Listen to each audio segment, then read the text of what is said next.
Okay, I've introduced myself enough, but I'm Kathy Venema, fortunate to be the president of the Lakeside Heritage Society, and so we'd like to welcome you here today. You saw the announcements on the screen, but just want to highlight a couple things.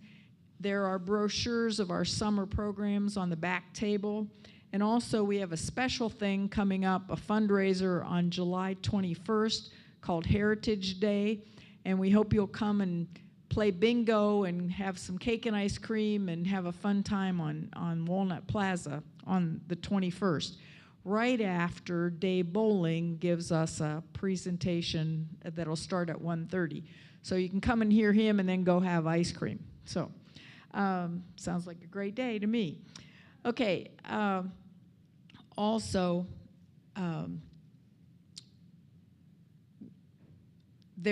if you aren't a member or you want to renew your membership, please do it before July 15th. We're going to draw for a 2025 membership and a couple other prizes. So if you haven't renewed or haven't paid your membership yet, please do that, or you're welcome to become a new member. Okay, and I think with that, I'm going to turn it over to Cindy Grimm, who is chairperson of our Member Services Committee, and she will introduce today's program. Thank you. So it is my pleasure to introduce today Carol McKinney. A lot of you probably know Carol. She is a longtime Lakesider who resides in Hackettstown, New Jersey in the off-season. She is retired from a long, distinguished career in executive leadership with nonprofits, providing marketing, fundraising, and strategic planning. In more recent years, she has served as a volunteer on numerous nonprofit boards and won several awards for her volunteer activity.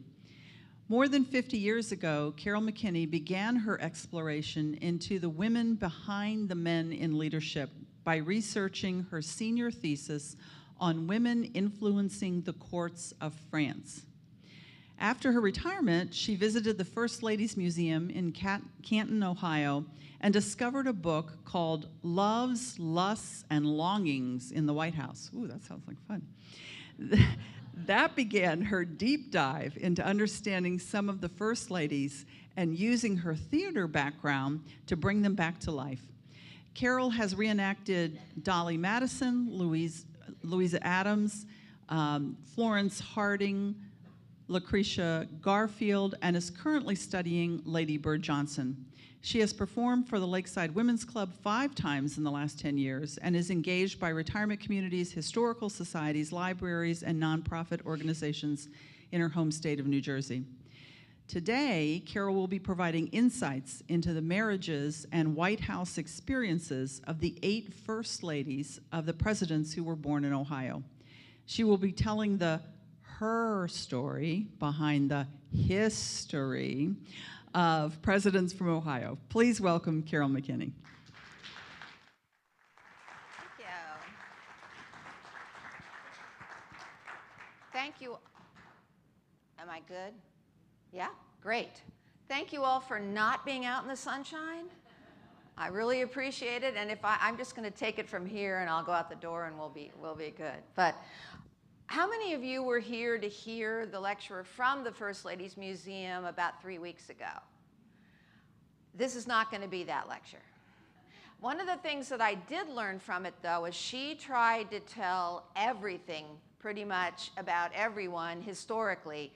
And if you remember, she kept saying, oh, and I forgot to tell you this, and I forgot to tell you that.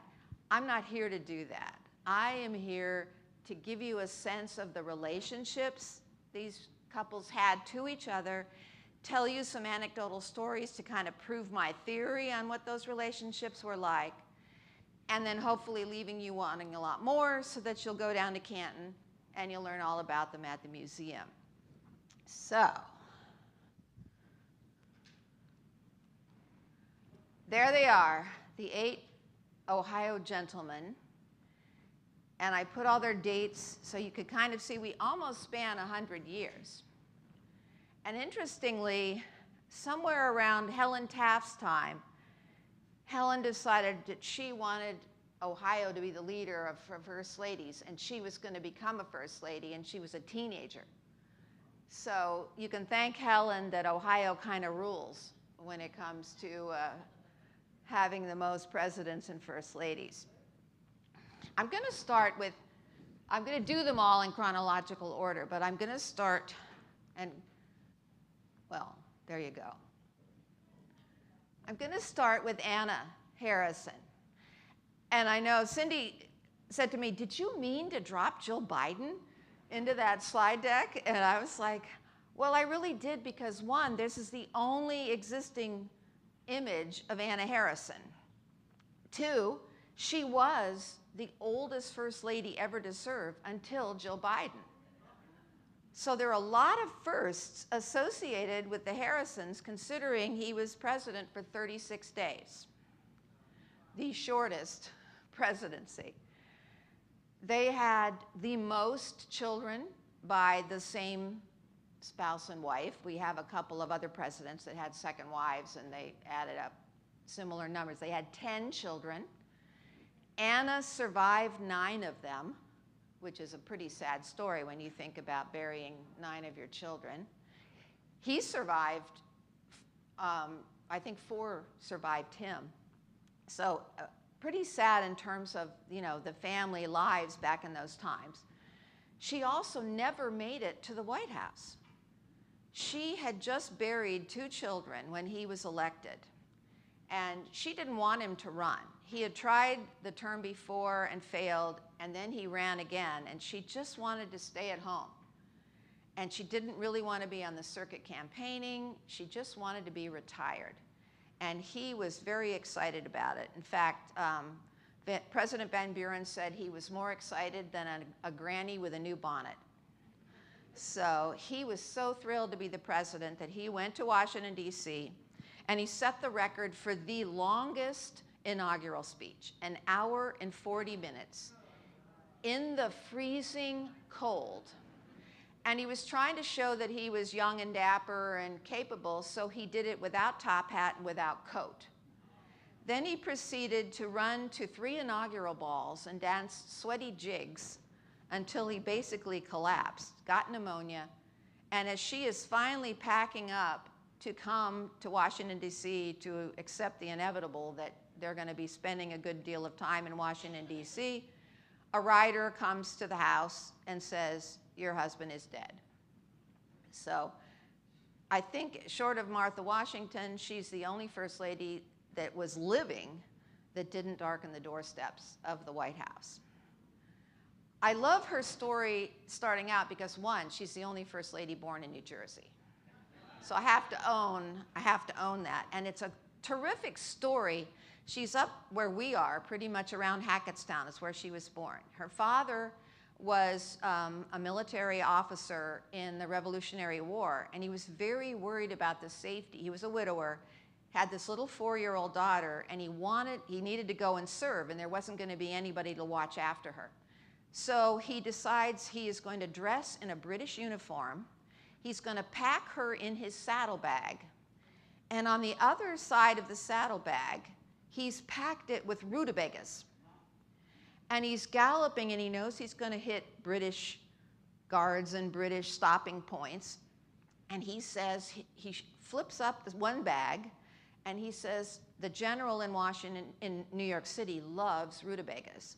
I have been sent to bring him rutabagas from Western New Jersey.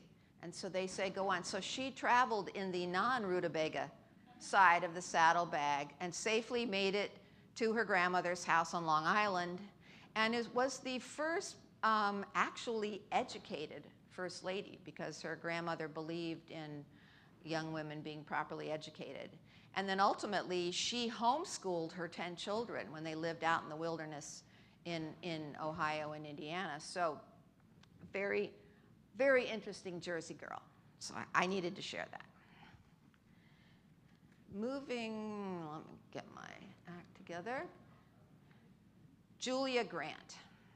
Now, interestingly, he was born here, and they didn't live here, but they have such an interesting story that you kind of have to tell it. Now, this isn't the most flattering picture of Julia, but I grabbed it because Julia always posed sideways. That's a more typical pose with her up on the right. Because she had strabismus, which is like a lazy eye, and so she looked cross-eyed when you looked straight at her. She didn't like the political limelight, but one of the things that Grant promised her is there were good doctors in Washington, D.C., and if they went there, he could get her eye fixed. So she kind of went along for the ride with the thought that she was going to get her eye fixed, but she never got her eye fixed because the surgery scared her so much. She decided that she'd live this long, and he fell in love with her, being cross-eyed, as she said. Now, I don't know if all of you know this, but Ulysses S. Grant was not his real name, and there is no S. So they used to make up things for the S whenever they felt like it, because it was inadvertent. He always went by Ulysses, which was his middle name. He was Hiram Ulysses. And when he was being nominated to West Point, his nominator, for some reason, thought his name was like U.S. Grant, Ulysses S. Grant. So at that point, he kept trying to get it changed, but he was on the records at West Point as U.S. Grant. So he just finally decided to go with it. So no S. So you can make the S anything you want to make it. At West Point, he met Julia's brother. Julia lived in the St. Louis area, and his brother took Ulysses home, and he fell in love with Julia immediately. Well, Julia's father was not eager to have her have anything to do with Ulysses, and so pretty much drove him off, and he served, he flunked out of West Point. But then he served in various capacities militarily, and he came back 5 years later and said, I have to have this woman, she has to be my wife. And they pretty much talked her dad into it. And everyone says that their love was the truest and rarest kind. They never saw them quarrel. And they also attribute the fact of his drinking to the fact that he was so miserable without her, that whenever he was separated from her, his solace was in the cup. And so he was much happier, and in fact, during the Civil War, she and the children camped and went everywhere he went. So they were in cots and hotels and bivouacs and you name it, because he needed her with him. They were that close. And after they got married, he tried about 10 years to be a businessman, and he was terrible at it. And yet she always believed that he was meant for something special. So she was his biggest champion. And I mean, her father gave him land to work. They lived in houses around the family property. He was so desperate at one point to pay his bills that he sold lumber in town. He chopped wood and sold it in town. So being a businessman was not his forte. But then, of course, we all know what his forte was being a general. And in fact, when people complained about his drinking, most of you probably know the old quote where Lincoln said, well, I wish you'd tell me the brand of whiskey that Grant drinks, and I'd like to send a barrel to my other generals.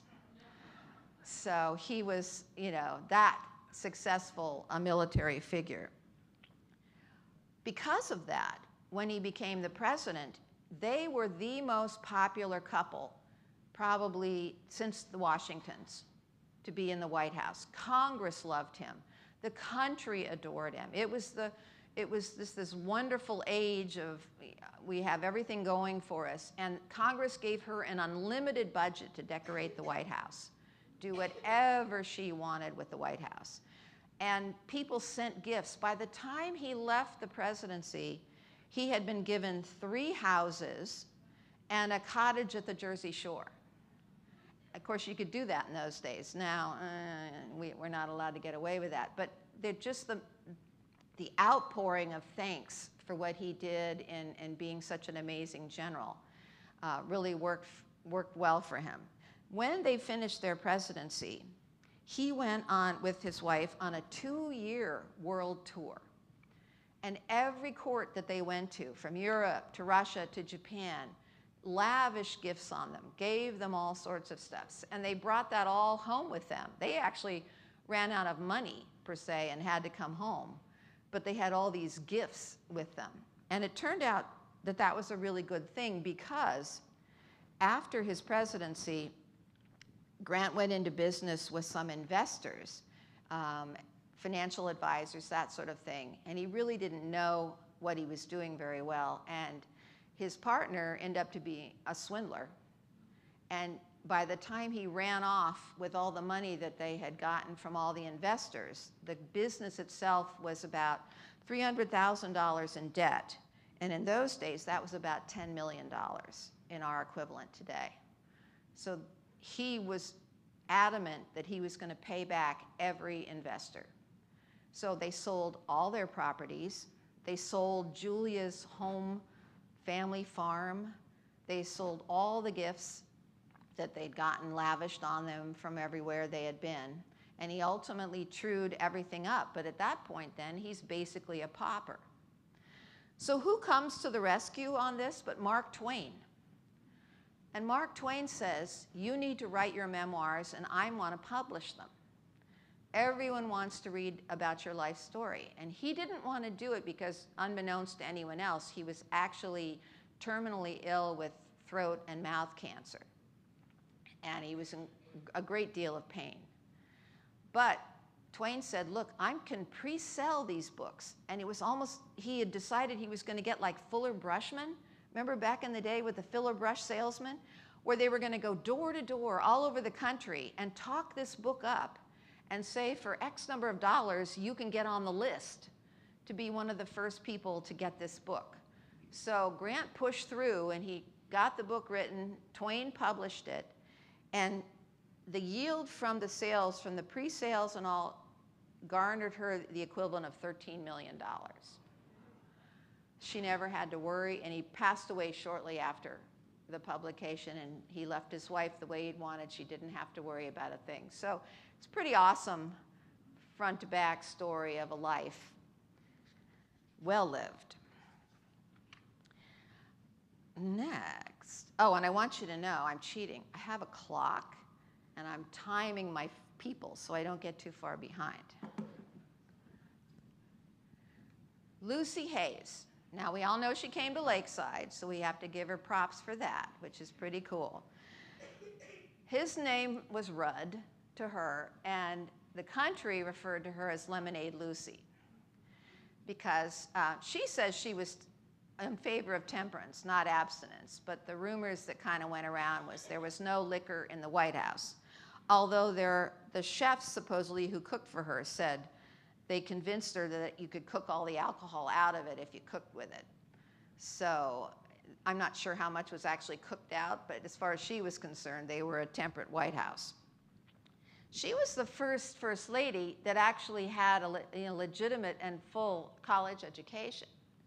Her mother had been widowed. She raised her as a single mother. She was very in favor of women being self-sufficient because obviously she had to be and had wished that she'd had maybe a little more preparation. So she made sure her daughter was well educated. You will always see pictures of Lucy looking just like this. She didn't wear hats. She didn't do any additional adornments. That was just her way. So if you look at these pictures, you think, boy, did she ever change her dress? But she actually did. In fact, she only wore flowers in her hair, generally, if she adorned her hair at all. She had the comb that would hold it in place. So she was very modest, and she was a huge disappointment to the women of the day because finally there was an educated woman. And they wanted to talk about the new women, the modern women. And they weren't given the opportunity because she wanted to be a wife and mother. So now you've got her in the White House doing her good deeds, but she didn't really relish the whole White House experience. She wanted to go home. In fact, if you go down to their, John, can you find me some water? Thanks. All of a sudden I looked and I'm like, I forgot water. They actually took the gates from the White House home with them. So if you go down to the Hayes Museum, it's fun to see. Her husband was wounded 4 times in the Civil War. when she was giving birth to her 5th son, sorry, I'm like, give me 2 secs. I'll cheat.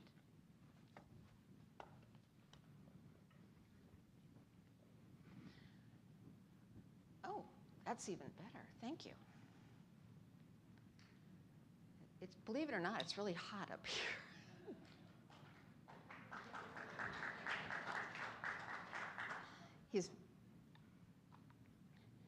When she was giving birth to her 5th son, the newspaper, the local newspaper, printed that her husband had died. He was supposed to be in the wounded column, but he ended up in the deceased column. So her family hid the newspapers from her for 5 days until she finally got a telegram saying he'd been wounded. So she never needed to know that everyone in the family, while they're joyously rejoicing the birth of this child, were worried about how they were going to tell her that her husband was dead. The other fun story is, although he'd been in Congress, she hadn't spent time in Washington, D.C. When she got word that he had been fairly gravely wounded, she decided she needed to go there to nurse him back to health. He had been wounded in Maryland, so she knew he was somewhere in the Washington, D.C. area, but she'd been told the wrong location. So apparently she was running all over Washington, D.C. saying, "Have you seen my husband? Have you seen my husband?" So when she finally got to him, he said, "Look, leave it to you to use my injury as an excuse to finally have a tour of Washington, D.C." It's interesting because although she didn't do liquor in the White House, she loved an elegant meal. All of the meals she served were like 5-course meals. And she was famous for, if you went there, there were beautiful women and delicious food. So everybody wanted an invitation to Lucy Hayes' White House. The other fun story, I think, is that she tried to bring in some innovations into the White House. So it's the first typewriter, the first telephone, running water. Think about that. We had to wait till Lucy to get running water in the White House. And the interesting story that I love is that Thomas Edison wanted to bring the phonograph to show it off, and he was a successful Ohio boy. So he went to Congress. Well, apparently Congress was so taken with it, they kept him there all day and halfway into the night. She got tired of waiting to see it, so she went to bed. He showed up at the White House, Edison, at 11 o'clock at night, and he said, "I want her to see it." So he waited an hour while she got redressed like this, because she wasn't going to come down looking, like she'd been in bed. And then she ended up buying the phonograph for the White House. So the first phonograph in the White House was thanks to her. The only thing I do like to share about her now, which I don't think is probably as positive, but I always like to sort of connect what went on with these people to kind of what we experience today. And one of the things, she didn't give speeches, like I said. She wasn't good about politics when it came to women being involved, but she had very strong feelings about who should live in America and who shouldn't live in America. And once she was done with the presidency and she could speak her mind, she became the president of the Women's Home Missionary Society. And she gave a great many speeches talking about European immigrants as being less enlightened, sadly lacking in education and religion. Now, the religion was the big point for her because they were mostly Irish, Spanish, Portuguese, Italian, Polish, Italian Catholics. And she didn't consider that to be a viable American religion. So she decided she has a voice, and her voice is pretty much to say the stuff we all read nowadays. They'll take your jobs, they'll ruin the country, and I said, you learn from history because history does repeat itself. And she was very adamant that any of these people, and how many of us here, all when we've done our ancestry, discover we've all got family from all those places. But sometimes we get a little afraid. Let's see, I always have to be careful with the ones I actually reenact because I don't want to go too deep into them. I know, unfortunately, too much about them. I find Crete Garfield a fascinating lady because she really was extremely bright, very self-assured. The difference between the two of them were almost, I would say they were like the country mouse, the country lion and the city mouse. They were like a flip. She grew up with affluence and, well, not great wealth, but in a nice town and beautiful home and running water. He grew up out in the wilds with a log cabin with wax paper windows.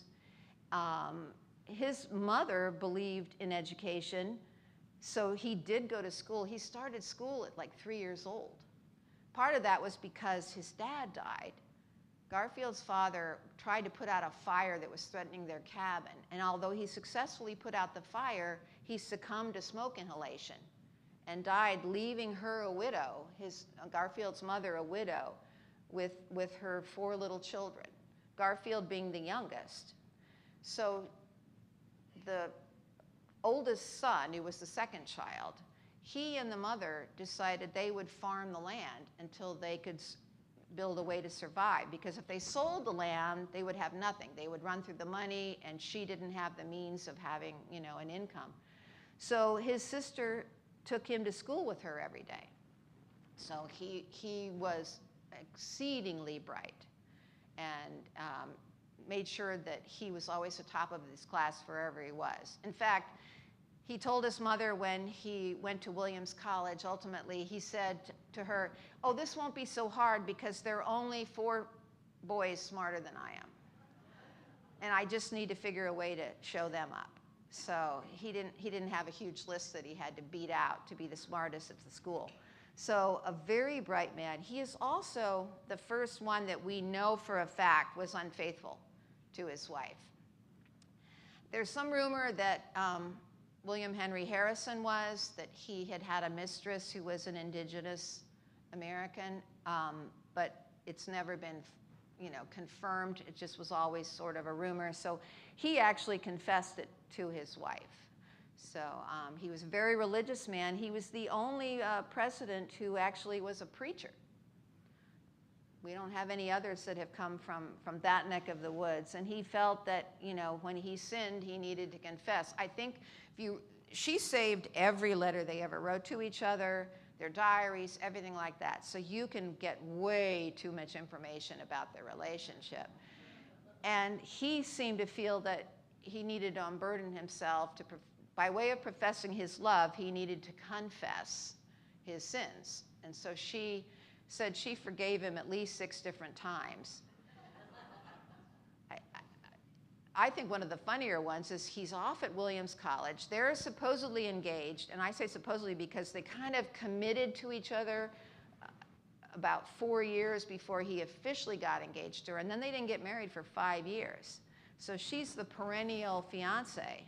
Meanwhile, he's off at college. He befriends, I'm using the word befriends. I don't see any children in the room, but he befriends a woman at Williams College.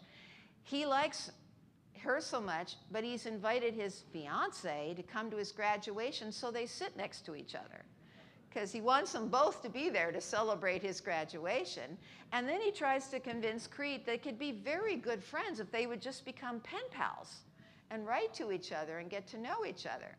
So at one point, she gets frustrated and says, "Look, I'm going to let you out of this promises if you want," because she got tired of always the fiance, and people were kind of laughing about her when he came back to Hiram College, and he was teaching there, and he was ultimately the president of Hiram College. And she's like, "I got to get out of here. I don't need to be embarrassed in my own hometown because this guy's never going to walk down to the altar with me."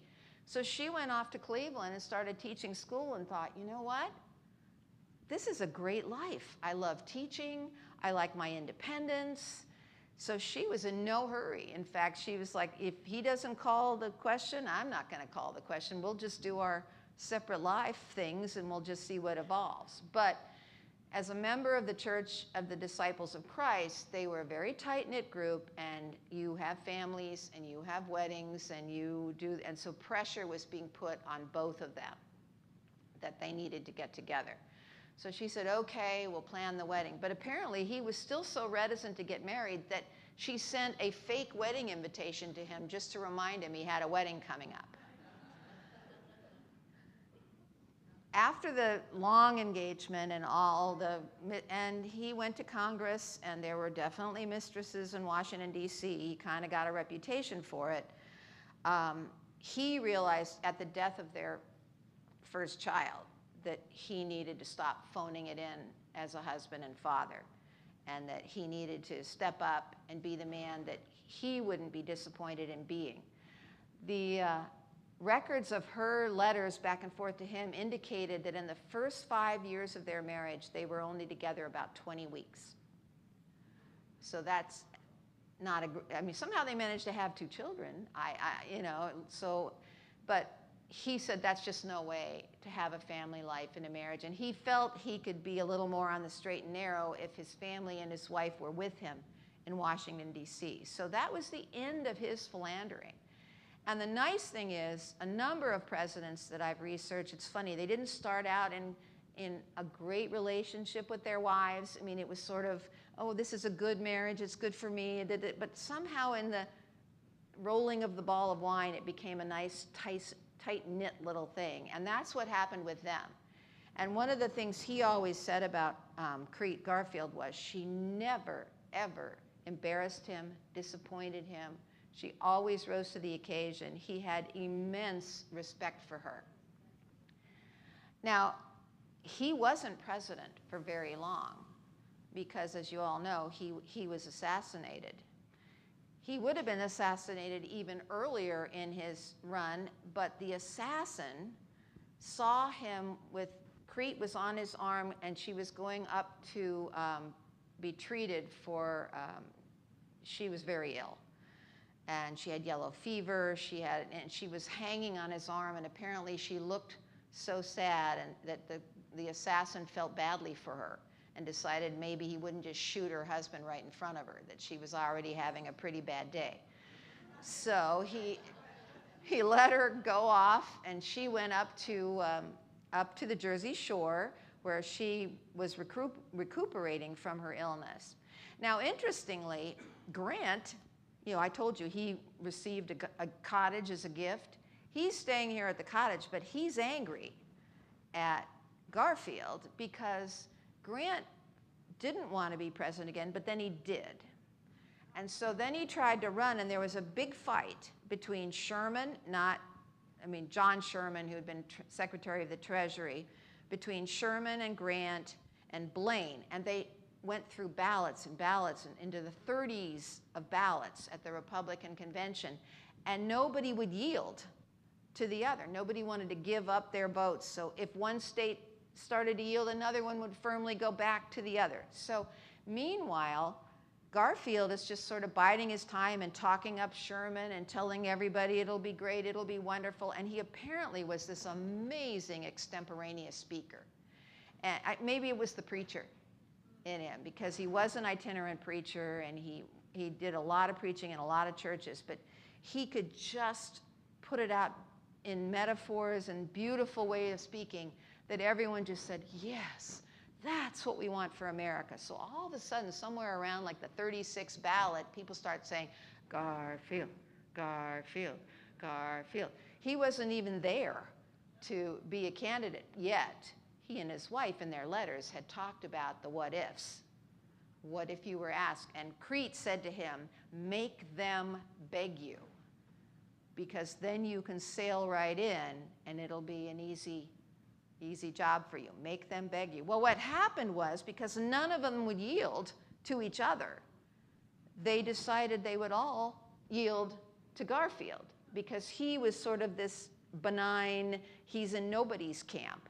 So on the 38th ballot, he's the presidential candidate, and now he's in office, and they're having a wonderful time, and she loved being there. She wanted to restore the White House to its historical way that it was, so she was doing research and all, just having a great, and then she gets fallen and is so sick. And she's finally almost recovered.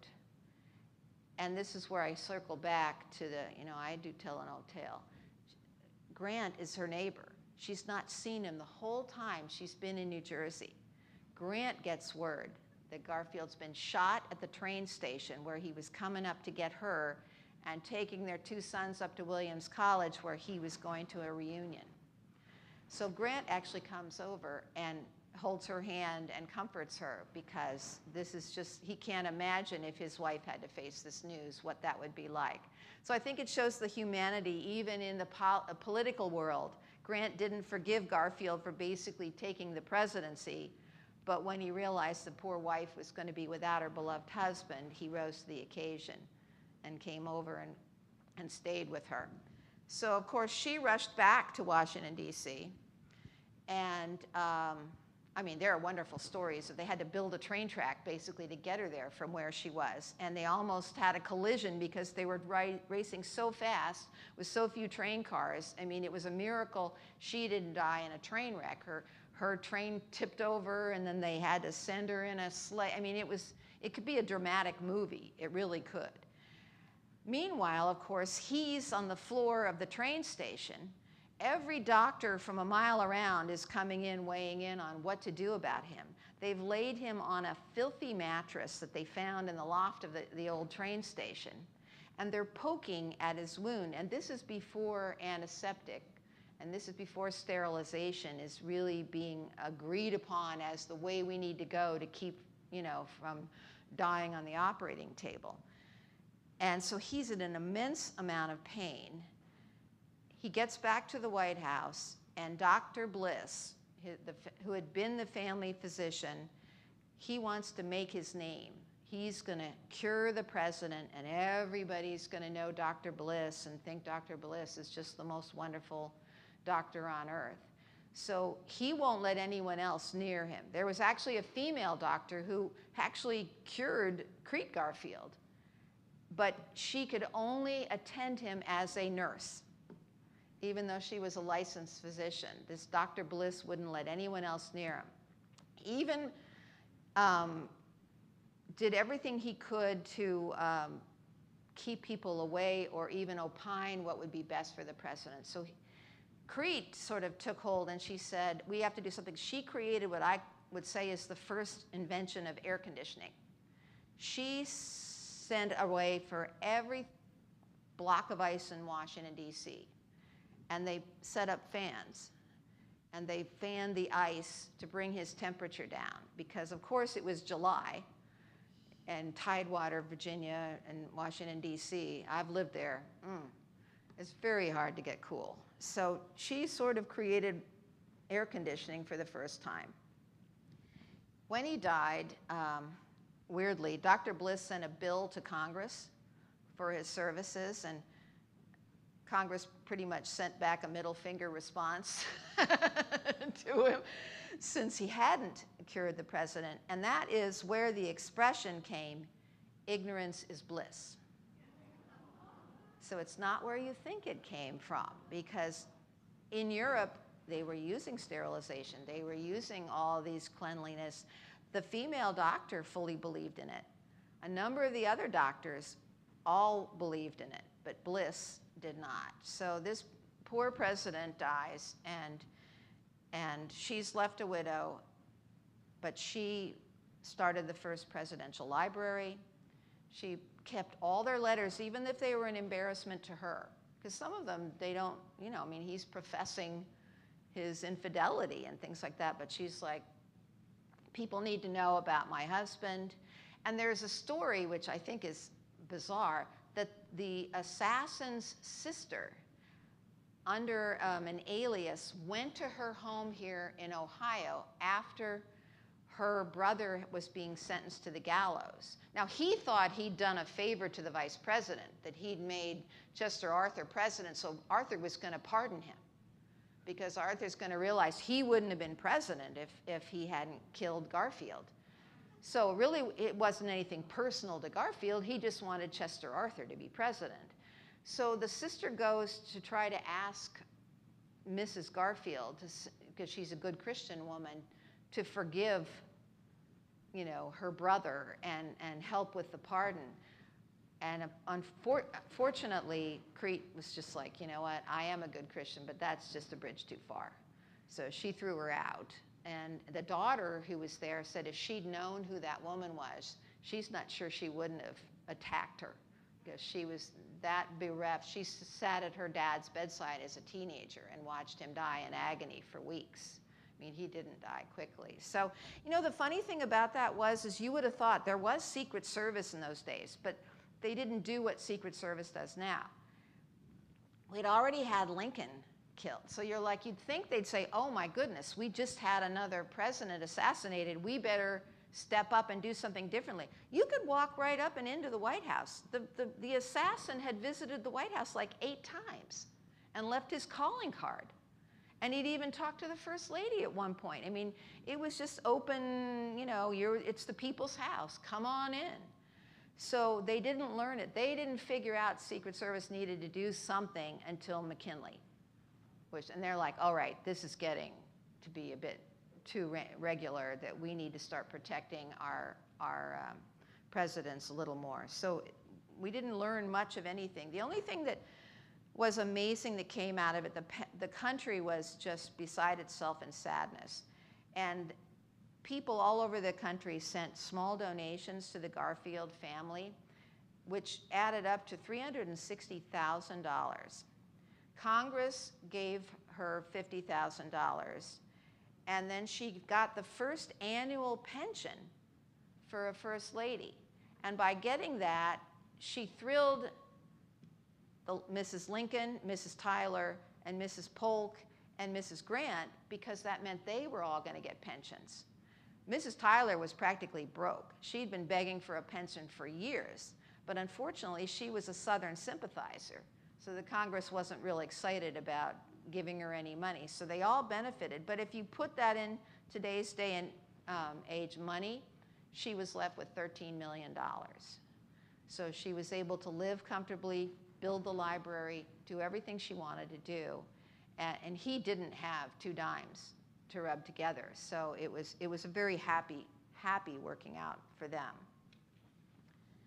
All right, I'm going to quickly introduce you. Oh, well, I just killed 2.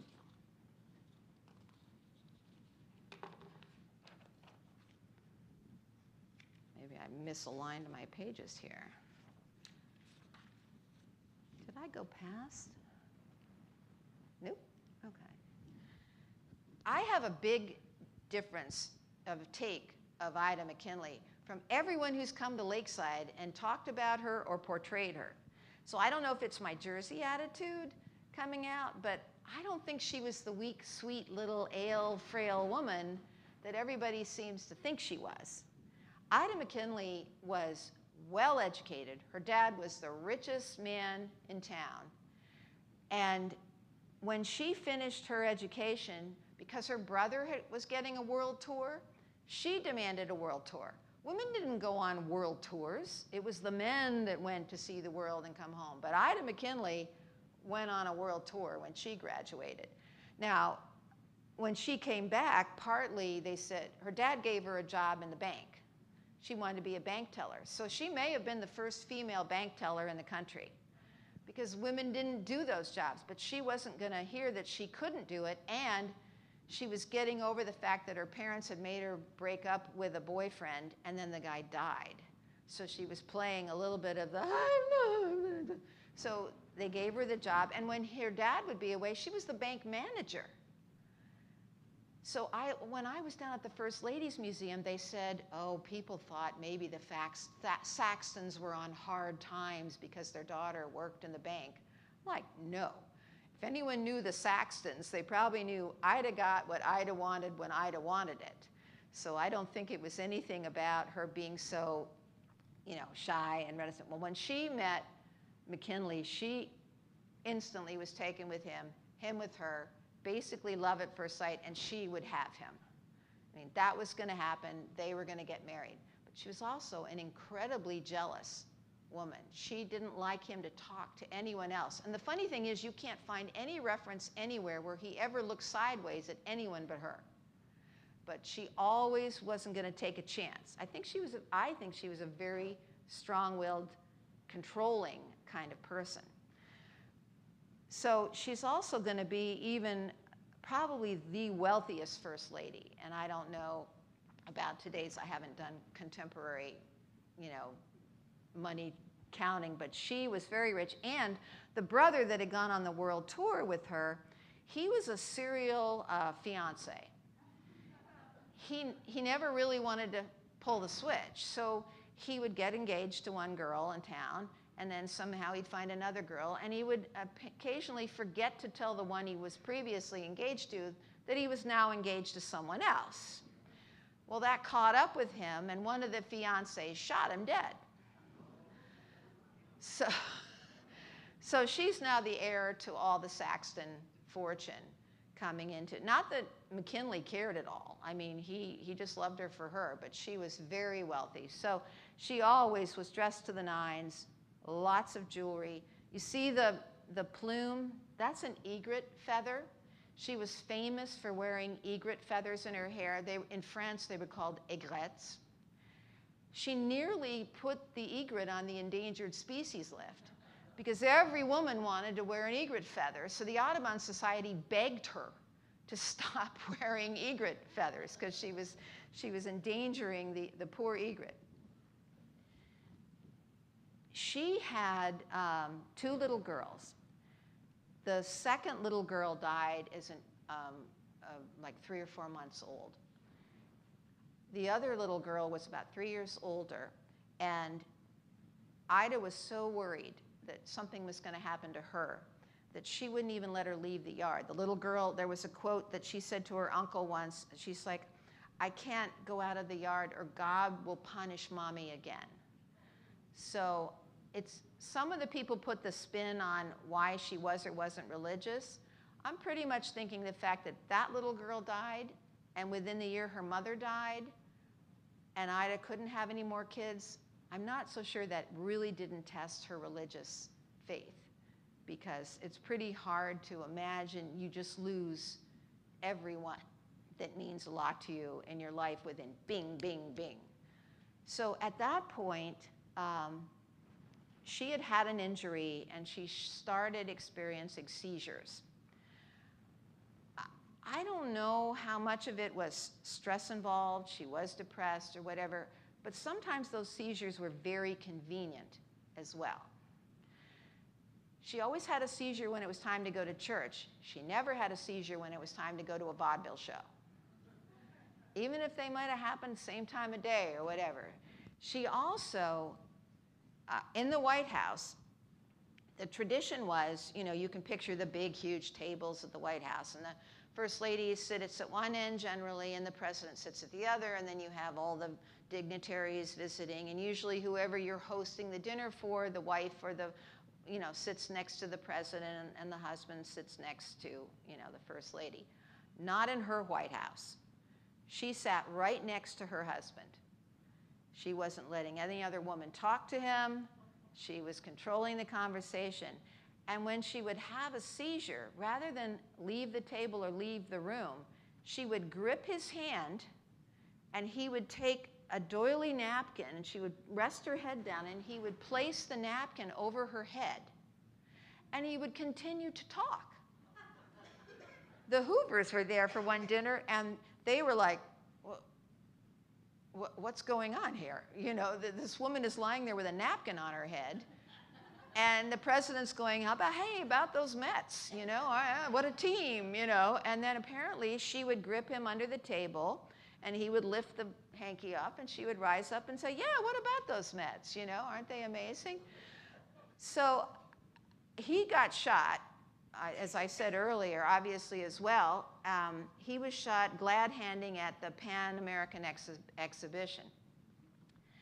She didn't like him being out there and meeting and greeting and all that. She was a little more nervous about something happening to him. So of course, when he got shot, that was once again her worst nightmare, and why is God doing this to me?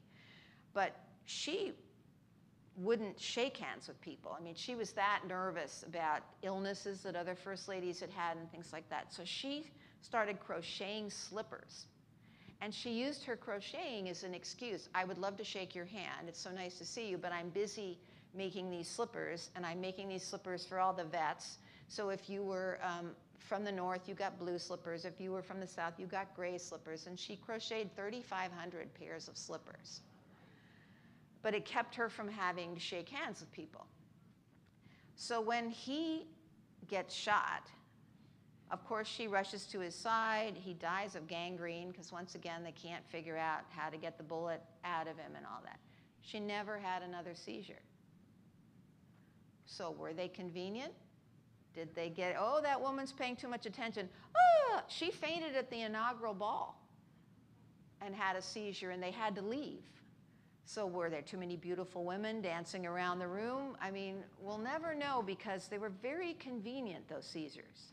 You know, they kind of kept him in check. In fact, she would get hysterical if she didn't see him within about a 12-hour period. So when he was governor, at 3 o'clock every day, she stayed in a hotel room across the street. He would come to the window and wave, and she would wave back because she needed to know he was thinking about her. And if he hadn't shown that he was thinking about her, she would yell and scream they had to go get him.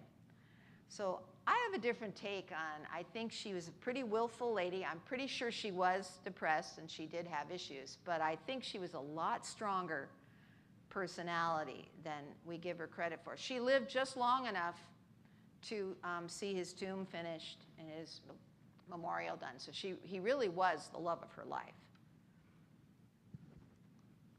There she is. I got them out of sync, and I'm like, ooh. Barely an Ohioan, so I'm not going to spend a lot of time, but these are the two Mrs. Harrisons. And she met her husband, this is the first, Carrie. She met her husband in college. She had tuberculosis. In fact, when they went to the White House, she had to go on a specially made train bed, and she bounced for 500 miles on the rail all the way to Washington, D.C. A very uncomfortable experience for her. Very bright woman, very empowering of other women. She was the first president of the DAR. So she was nationally reputed. She told him, because she knew she probably wasn't going to live as long as he, that she hoped he would remarry because she couldn't imagine him without a partner. The problem is he married, that's her niece, and she was her secretary in the White House. And in the White House, they were the one family that actually had 4 generations living in the White House. Her elderly father lived with them, the niece, her daughter, and a grandchild. So they had a full house. In fact, she said she could never find a place to be quiet in the White House. She was always trying to find a place to just have some peace and quiet. So after she passes, about 3 years later, she marries. Her nickname was Mame. And Mame is the age of her daughter. The kids were not happy. So I think it was inevitable that he would remarry, but he picked probably the wrong person as far as his kids were concerned. So they really lived in Indiana. They met in Ohio. He passed the bar, but he set up his practice in Indiana. So I sort of cheatingly say he's an Indiana president. But anytime I don't mention her, somebody says, oh, you missed Caroline Harrison. And I almost thought I did again as I'm looking and clicking like, where'd she go? Helen Taft is a fun lady because, like I said to you, she went to the White House. Her dad was Rudd Hayes' law partner. So when Hayes became president, he invited them all to come. I guess they got to stay in the Lincoln bedroom. It was quite an experience. She was a teenager, and that's when she said, one day, she came home and told all her girlfriends, I'm going to be First Lady, and I'm going to look for a guy who's going to get me there. So she held salons, in essence, in her home. And all her friends would come and they would smoke cigarettes, drink a little beer, and talk about philosophical discussions, economic discussions. They called him Big Lud. He was 330 pounds as an adult male. He was basically 300 pounds fairly early on. He would come to these, and he just was smitten with her. But she wasn't sure he had what it took. She liked him immensely. She knew how smart he was. But his father had been the U.S. Secretary of War, the Attorney General, the ambassador to Austria-Hungary and Russia, and his dad wanted him to be something big. She bought into that. She's like, well, if your dad's pushing you this way and I'm pushing you this way. But she basically said to him, you have to prove you have what it takes before I'll marry you. So he went out of his way to prove that he did, and he got appointed to a job that no young man in his 20s had ever been appointed to in a legal position. So she said, all right, you've got it. We're getting married. This is going to happen. So he kept saying, but I just want to be a lawyer. I'd like to be a judge, but between his father saying, no, you're meant for something better, and her saying, no, you're meant for the White House, he didn't really have much of a chance. And I think he was a very bright, affable guy, and she was a no-nonsense, get-it-done woman. And they may not have had the most Grant-ish relationship, but they just worked. They worked really well together, and they had a great synergy. So he ultimately starts working his way up. He's well loved by a number of the presidents. McKinley sent him to the Philippines because they knew he was fair and smart. And we had held on to the Philippines, and they needed to be brought into order. So they lived in a palace in the Philippines. And she said, at one point, he said, well, we should probably go back to America if you want me to reestablish my political. And she said, no, we're going to stay here till we get this job done right. So they stayed on. And she just embraced the Filipino people. She was the first white woman to went off in a kayak up the rivers and all that. I mean, she really, really got into it. By the time he was brought home, it was Teddy Roosevelt who brought him home. And Teddy Roosevelt made him Secretary of War. Now, the great thing for that, in Helen's mind, was, and they called her Nell, actually, it was that, hey, he's going to get to know all these leaders from all these different countries because he's the Secretary of War. So this was a good plan. So he turned down 2 Supreme Court positions because he was Secretary of War, and that was fine with Nell, because she's like, I have a plan, and this is going just great. So Teddy Roosevelt's like, I don't know if I want to just run one time, if I want to do it twice. So she goes to see Teddy Roosevelt, and she says, support my husband. You know, he can replace you. And Teddy Roosevelt basically said to her, get this woman out of it. No woman's telling me what to do. But ultimately, he did support Taft's nomination. Helen was thrilled because Taft won. They're going to the White House. And karma is karma. She had a stroke very shortly after the inauguration. And her face was so disfigured, she didn't want to be seen. So she ran everything from behind the scenes, a door just off of the gatherings and all that. She was sitting there. She'd get fully dressed up. She loved being elegant. But for almost a year, nobody saw her. But she was still working her magic. In fact, ultimately, her husband said, oh, fun anecdote, at his 330 pounds, he got stuck in the bathtub in the White House. Most of you probably heard that one. So they had to get a really big bathtub for him. But she wanted things to change in Washington, D.C., and she wanted to be the change agent. She's the one who reached out to the Emperor of Japan, and she had befriended him at an event, and he sent the cherry trees. And she created the Tidal Basin Park, and she started hosting Sunday music in the park there. And so you can thank Helen Taft for how really accommodating Washington, D.C. is to visitors and all that, because she really made it special. She did not want to leave the White House. So badly did she not want to leave the White House that when the Wilsons were coming in, they were like, is she leaving? You know, I mean, is she going anywhere? You know, she was like, let me show you this. And they're like, tick, tick, tick, tick, tick. Aren't you supposed to be out of here? So actually the sad thing was Roosevelt wanted to be president again, and he kind of skunked it for Taft's reelection. But Taft didn't care because he got to be Supreme Court justice, which is what he wanted to do anyway. So they had a very interesting marriage. Unfortunately, probably a shorter time than she would have liked in Washington, D.C. I'm not going to spend a lot of time on her because I just reenacted her down here, and so probably you all know more about Florence Harding than you want to know. But I liken them most like the Clintons. He must have cheated on her 6 times. He had illegitimate children with other people. I mean, this was not a good guy. He was on the Chautauqua circuit. So he was a really good speaker. People loved to hear him speak, but he wasn't the nicest guy. I mean, she met him playing the cornet at the merry-go-round skating parlor, 5 years younger than she. He believed it was always smart to marry a woman that would do most of the work. So he was fine with that. So he would go out and speak. He'd go to the Elks Club. Meanwhile, he's the editor of the local paper. She's keeping the paper running. She's working 60-hour weeks. I don't think she really wanted to be a mother. She had one child, questionable whether he was illegitimate or not. She ran off with her high school boyfriend because her father was horrible.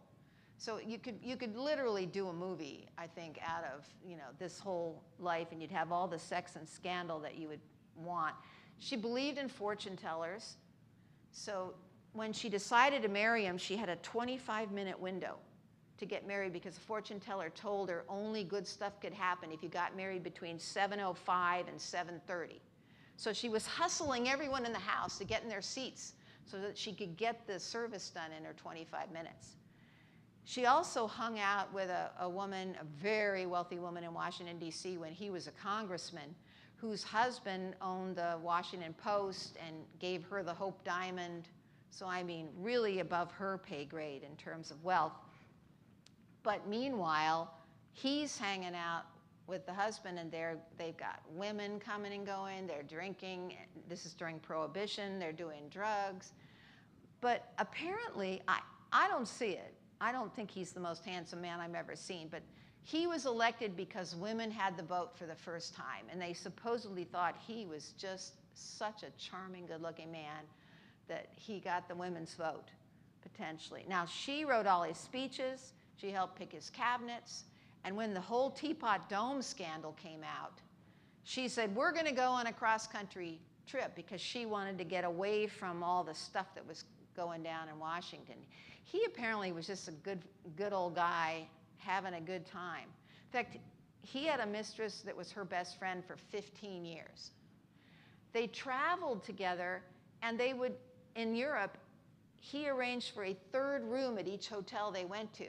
So when the husband and she went to bed, they all went to bed, they would get up and sneak and go to the 3rd hotel room. So, and then he met a 14-year-old girl. He got her pregnant before, took her to the White House. She worked in the White House.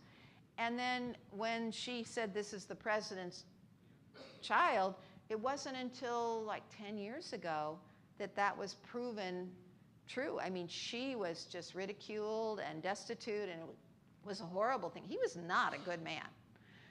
And she was a bright, interesting, probably not in the right place at the right time, because she wasn't beautiful. And her vice president, Grace Coolidge, was this little sylph, beautiful thing. So she didn't like her. She didn't like a lot of people. And there are some stories that when she had a chance to go see her grandkids, she played bridge instead. So I don't think she was particularly a family lady either. She's the one person I reenact with her. The whole time I'm doing it, I'm like, I don't like myself.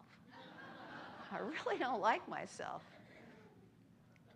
So obviously, I could go on, but hopefully I left you scandalously curious. So a lot of these poor Ohio mothers, I think they had a great degree of suffering. If you think about it, 4 of the 8 died in office. 2 of them were assassinated. 6 of them had literally death's door health issues. One first lady died in the White House. They lost 17 children amongst all of them. I mean, widows, and then unfaithful husbands. So I don't want to say this is the American story. I don't want to say this is typically Ohio, because we do this in New Jersey too. But there you go.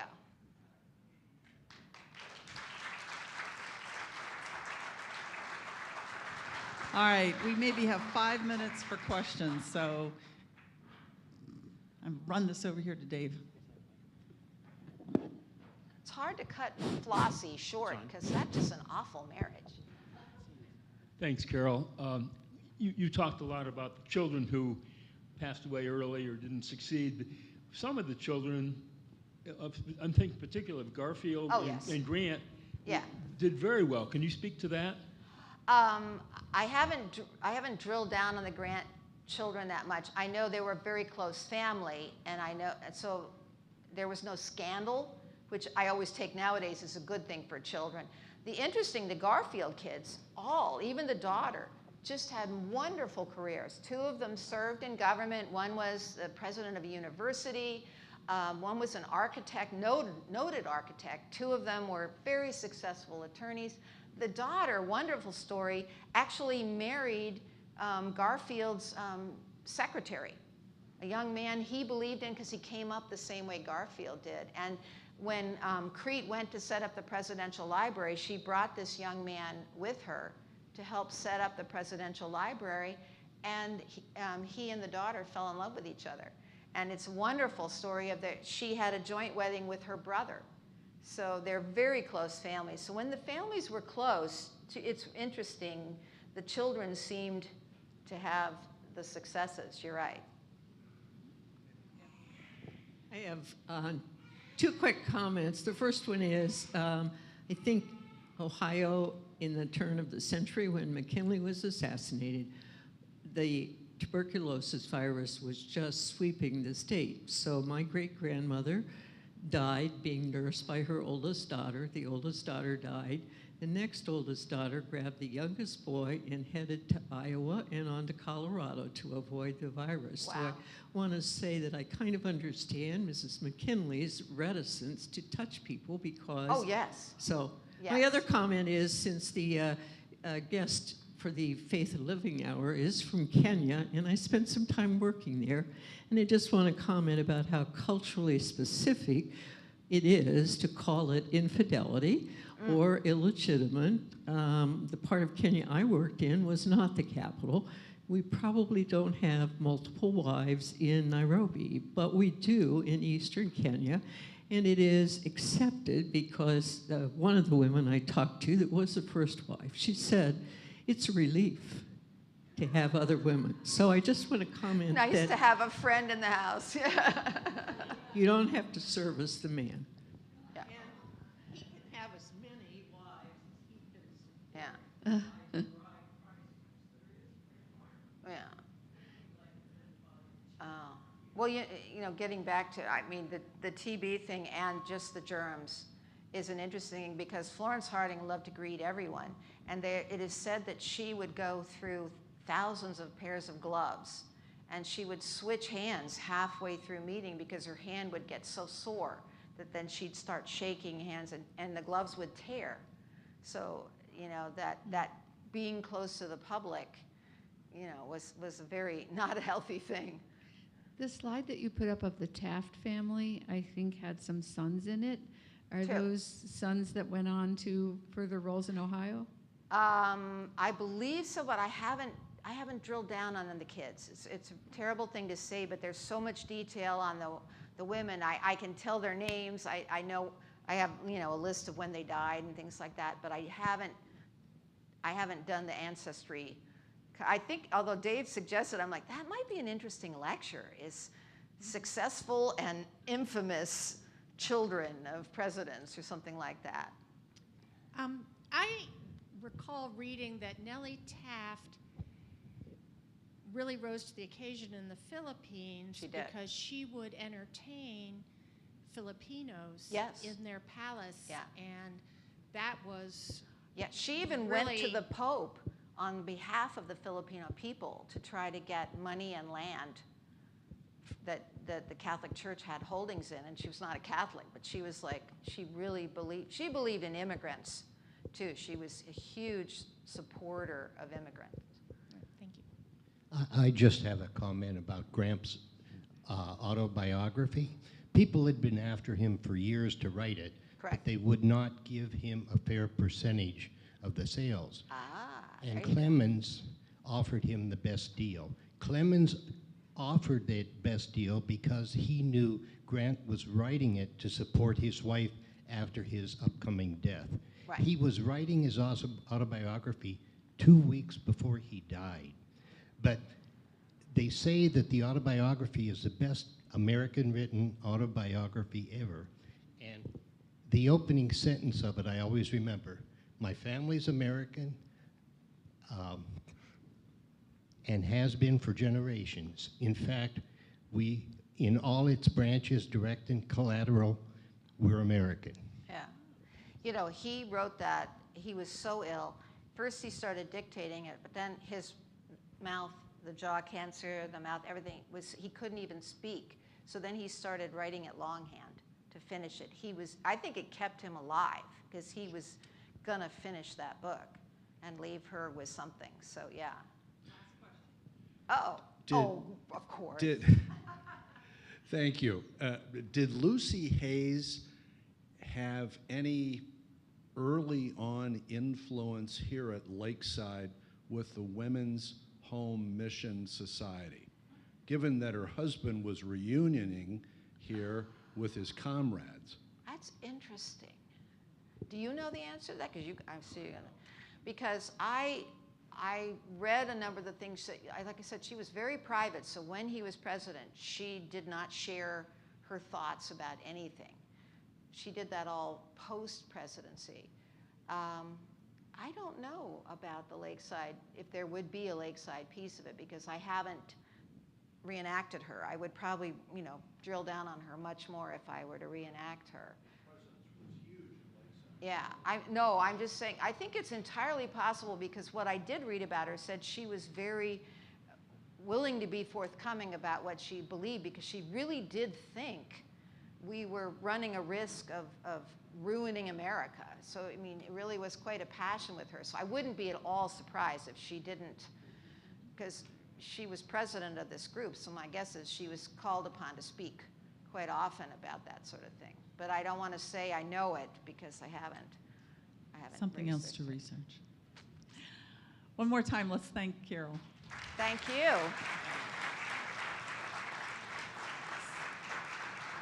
So just 2 quick announcements. Next Sunday, we will have the Sunday seminar will be 97 years of shuffleboard with Bill Hoyer. So be sure and show up about that, shuffleboard. And then starting tomorrow, Monday, for 6 weeks, 3 of the 8 authors of Lakeside's 150th anniversary book will be discussing Lakeside's history by going through the chapters one at a time. So if anybody's interested in that, it's going to be meeting at 3 o'clock on Mondays at the archives, and Dean Fick will be doing the first 2. So tomorrow's the first one of that. Be sure and join us. All right, thank you, everybody. Thank you. Thank you. That's all.